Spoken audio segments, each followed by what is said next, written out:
And welcome to my channel. तो वो तमाम तरह एप्लीकेंट जो जापान के मैक्स स्कॉलरशिप में अप्लाई करना चाहते हो उनको मेथड का नहीं पता, तो इसी डिटेल वीडियो में आपको तमाम तर चीज़ें शेयर करने लगा हूँ। आपने वीडियो को एंड तक देखना है। फर्स्ट ऑफ ऑल आपने क्या करना है, मैं यहाँ पे एक नोट पैड ओपन कर लेता हूँ। यहाँ पे मैं आपको बताने लगा हूँ, अगर आप बैचलर में अप्लाई करना चाहते हो तो आपकी एज 18 टू 25 ईयर्स होनी चाहिए, तो आप एलिजिबल हो, अप्लाई कर सकते हो। अगर आप MS MPhil या PhD के लिए अप्लाई करना चाहते हो तो आपकी एज 18 टू 35 ईयर्स होनी चाहिए। अब ये होगी बेसिक एलिजिबिलिटी। उसके बाद जनरल सी एलिजिबिलिटी क्या है, अगर आप बैचलर में अप्लाई करना चाहते हो तो आपके पास ट्रस्ट होनी चाहिए। अगर आप MS MPhil के लिए अप्लाई करना चाहते हो तो आपके पास बैचलर होनी चाहिए, कितनी 16 ईयर्स की, ठीक है 16 ईयर्स की। उसके अलावा अगर आप PhD के लिए अप्लाई करना चाहते हो तो आपके पास MPhil होनी चाहिए, ठीक है 18 ईयर्स की, तो फिर आप PhD के लिए अप्लाई कर सकते हो। अब ये जो बेसिक रिक्वायरमेंट्स है, इसके साथ साथ आइल्स जो है ना मैंडेटरी नहीं है, विदाउट आइल्स आप यहाँ पे अप्लाई कर सकते हो, ठीक है, ये आपने माइंड में रखना है। अब ये बेसिक एलिजिबिलिटी क्राइटेरिया हो गया, आपको एज का भी पता लग गया, रिक्वायरमेंट्स का भी पता लग गया। इसके एक्सटर्नल जो डॉक्यूमेंट्स होंगे वो कौन से होंगे, अब सिंपल, अब यहाँ पे मैंने वेबसाइट ऑलरेडी ओपन की हुई है मैक्स जापान की, इसका लिंक आपको वीडियो के डिस्क्रिप्शन में मिल जाएगा। अब सिंपल आपने क्या करना है, ये वेबसाइट आपकी स्क्रीन के सामने जब ओपन हो जाए ना, अब ये मैंने ओपन की हुई है, ठीक है। ये कौन सा है जी, एम्बेसी ट्रैक के लिए मैंने अप्लाई का मेथड आपको बताने जा रहा हूँ। एम्बेसी ट्रैक का मेथड मैंने यहाँ पे ओपन किया हुआ है। अब क्या करना है, लिंक पे क्लिक करेंगे, ये वेबसाइट ओपन हो जाएगी। थोड़ा सा नीचे स्क्रॉल करेंगे तो यहाँ पे देखिए एप्लीकेशन गाइडलाइंस। गाइडलाइंस अगर आप अपनी चॉइस के मुताबिक पढ़ना चाहते हैं तो आप यहाँ से डाउनलोड करके इसको पढ़ लेंगे। अदरवाइज आपने क्या करना है, सिंपल ये 4 डॉक्यूमेंट्स आपने डाउनलोड करने हैं। पहले एक एप्लीकेशन फॉर्म डाउनलोड कर लिया, हो गया। उसके बाद आपने प्लेसमेंट फॉर्म को आपने यहाँ से डाउनलोड कर लिया, ये भी हो गया। उसके बाद हेल्थ सर्टिफिकेट को आपने यहाँ से डाउनलोड करना है, ये भी होगी। उसके बाद आपने क्या करना है, रिकमेंडेशन लेटर के सैंपल को डाउनलोड करना है, ये भी हो गया। अब ये 4 डॉक्यूमेंट्स आपने इनिशियली इसी वेबसाइट से डाउनलोड करने हैं और यहाँ से आपने वो कर लिए। अब उसके बाद आपने कुछ भी काम नहीं करना, ठीक है। अब इन 4 डॉक्यूमेंट्स को आपने करना है फिल, ठीक है, ये फिलअप करना है। ये Japanese government scholarship max under graduate form.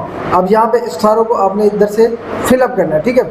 आप यहाँ पे बैचलर के लिए अप्लाई कर सकते हैं, मास्टर के लिए अप्लाई कर सकते हैं, PhD के लिए भी अप्लाई कर सकते हैं, टीचर ट्रेनिंग के लिए अप्लाई कर सकते हैं, ठीक है। तो किसी भी डिपार्टमेंट में आप अप्लाई करना चाहे एक्सेप्ट PhD आप यहाँ पे पोस्ट डॉक आप यहाँ पे अप्लाई कर सकते हो, ठीक है। अब ये सारा फॉर्म है, इसको आपने फिलअप कर लिया। उसके बाद फिलअप करने के बाद आपने ये प्लेसमेंट फॉर्म फिलअप कर लिया, ठीक है। अब प्लेसमेंट फॉर्म फिलअप करने का मेथड क्या होगा, अब पहले तो आपने यहाँ पे अपनी डेट ऑफ बर्थ नेम वगैरह ऐड कर दिया। उसके बाद वो कहता है कि अपनी यूनिवर्सिटीज़ की प्रेफरेंस लिखें। अब आपने यूनिवर्सिटीज़ किस तरह से फाइंड आउट करनी है, यहाँ पे मैं न्यू ब्राउज़र ओपन करता हूँ, वहाँ पे लिखता हूँ list of universities under Japan max scholarship, inter करेंगे। इंटर करने के बाद यहाँ पे देखें जी एक पोस्ट है, यहाँ पे इसको आपने क्लिक करना है। ये भी एक फेसबुक चैनल के ऊपर पोस्ट की गई है, ठीक है। यहाँ पे इसको थोड़ा सा नीचे स्क्रॉल करना है तो ये लिस्ट दी हुई है, ठीक है।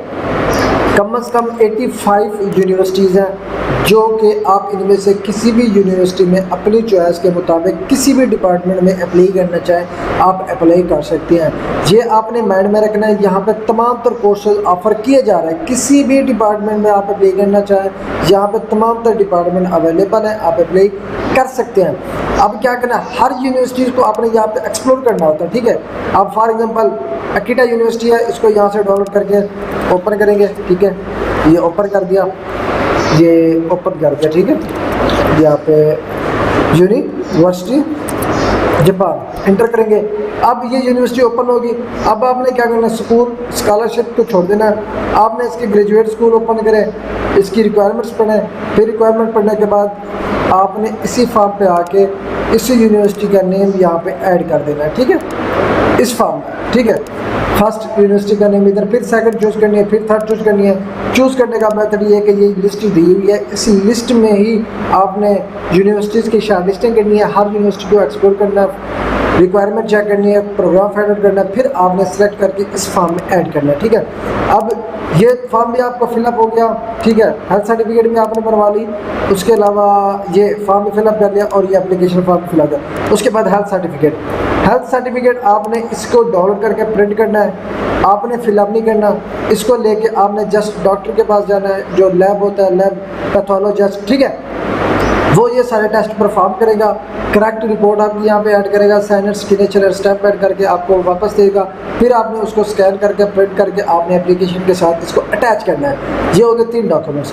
उसके बाद आ जाता है चौथा डॉक्यूमेंट्स ये है कि जी रिकमेंडेशन लेटर। रिकमेंडेशन लेटर का ये फॉर्मेट है बड़ा, इसी फॉर्मेट के ऊपर आपने 2 लेटर और रिकमेंडेशन बनवा लेंगे, ठीक है। ये देख सकते हो ये लेटर रिकमेंडेशन है। 4 डॉक्यूमेंट्स ये हो गए। उसके बाद आ जाते हैं कि आपके एकेडमिक डॉक्यूमेंट्स, ठीक है। अब एकेडमिक डॉक्यूमेंट्स कौन कौन से हैं वो मैं आपको बता देता हूँ, ठीक है। यहाँ पे एक आपके पास matric FSC to most recent education की डिग्रीज ट्रांसक्रिप्ट होनी चाहिए। अगर आपकी सनद नहीं है नो इशू, ट्रांसक्रिप्ट के बेस पे आप अप्लाई कर सकते हो, रिजल्ट कार्ड के बेस पे अप्लाई कर सकते हो। उसके बाद आपके पास पासपोर्ट होना चाहिए।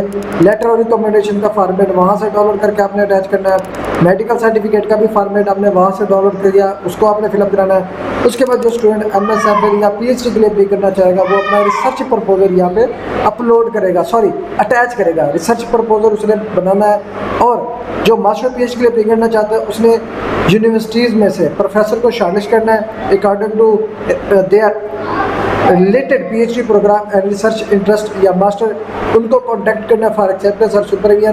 प्रपोजल डिज़ाइन करेंगे, प्रपोजल एक्सेप्ट करवाएंगे, फिर एक्सेप्टेंस लेटर लेंगे, वो भी आपने अटैच करना है इस एप्लीकेशन के साथ जो MSFL या PhD रिसर्च डिग्री के लिए अप्लाई करना चाहते हैं। अब क्या करना है, वो 4 डॉक्यूमेंट्स भी आपके कंप्लीट हो गए, ये भी डॉक्यूमेंट्स आपके कंप्लीट हो गए।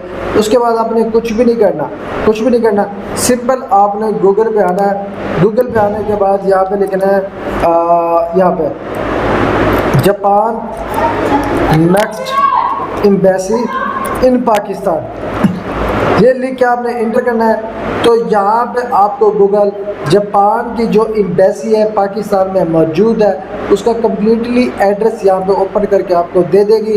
फिर आपने ये जो डॉक्यूमेंट्स आपने ये कंप्लीट किए हुए हैं और साथ में ये 4 डॉक्यूमेंट्स आपने कंप्लीट किए हुए हैं, ये चारों डॉक्यूमेंट्स आपने अटैच करके अपनी एम्बेसी को जो है ना आपने डॉक्यूमेंट्स फॉरवर्ड कर देनी है। फॉरवर्ड करने के बाद आपका जो है ना एक रिटन एग्जामिनेशन होगा, ठीक, कौन सा रिटन एग्जामिनेशन, ठीक है। एम्बेसी ट्रैक में होता है, यूनिवर्सिटी ट्रैक में नहीं होता। रिटन एग्जामिनेशन आपने देना है। जो स्टूडेंट रिटन एग्जामिनेशन अपना क्लियर कर लेगा उसके बाद उनका जो है ना इंटरव्यू लिया जाएगा, ठीक है। इंटरव्यू में जो स्टूडेंट सक्सेसफुल हो जाएंगे उनको जो है ना जो नेक्स्ट की एम्बेसी पाकिस्तान में मौजूद होगी, ठीक है, एम्बेसी मौजूद होगी, वो स्टूडेंट को रिकमेंड करेगी, ठीक है, टू नेक्स्ट जापान। किसको? To next Japan.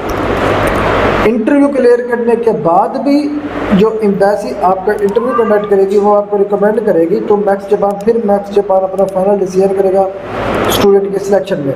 तो फिर जो स्टूडेंट सेलेक्ट होंगे उनको फाइनल लेटर मिल जाएगा। फाइनल लेटर मिलने के बाद वो अपना वीज़ा प्रोसेस करेंगे। वीज़ा प्रोसेस करने के बाद अपना जो इनटेक होगा, क्लासेस होंगी, वो जाके अपनी ज्वाइन करेंगे।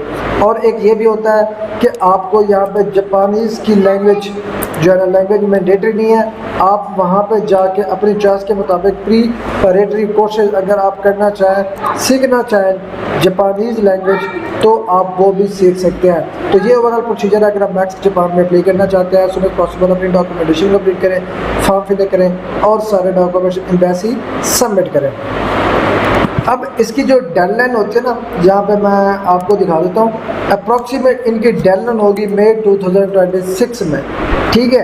अभी वीडियो बनाने का मकसद यही है कि आपको अपनी एलिजिबिलिटी का पता हो और उससे पहले एज सुन एज पॉसिबल आप ये जो यूनिवर्सिटीज़ की लिस्ट है इनकी एक्सप्लोरेशन फाइनलाइज करें, ठीक है, ताकि आप अपने पीएचडी प्रोग्राम, मास्टर प्रोग्राम या बैचलर प्रोग्राम के मुताबिक यूनिवर्सिटी की सिलेक्शन कर लो, ताकि जितना ज़्यादा आप लोगों के पास टाइम होगा उतना ज़्यादा आप अच्छी एप्लीकेशन बना पाओगे, ठीक है।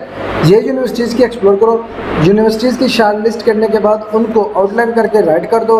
राइट करने के बाद फिर अपने ये फॉर्म फिलिंग फाइनलाइज कर लो, ये सारे फॉर्म, ठीक है। ये सारे फॉर्म फिलअप करो। फिलअप करने के बाद जैसे ही इसकी न्यू जो कॉल है जो कि नियर टू ओपन है, इसी वीक में या नेक्स्ट वीक में ऑलमोस्ट ओपन हो जाएगी और मई 2026 को क्लोज हो जाएगी।